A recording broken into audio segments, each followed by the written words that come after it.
to us tulad ng and they're CMP. promoting that, and I don't think that's practical. That's why I'm questioning you para mag-isip kayo uli kung tama yung ginagawa nyo, kasi nakalagay sa mandate nyo to help the poor and the homeless. But the poor and the homeless cannot afford the condominium. Why not distribute the land under the community mortgage program na 500 a month lang ang ano nila? Ba't ayaw nyo nun?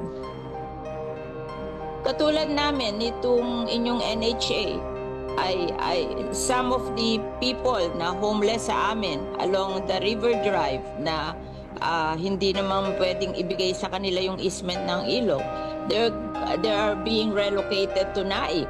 Ang ano doon, no down payment, 700 ang hulog, townhouse. O mas better pa yon kesa magtayo ka ng condominium sa Las Piñas tapos hindi naman ma-afford ng mga tao. Saan mo dadalhin yung mga tao?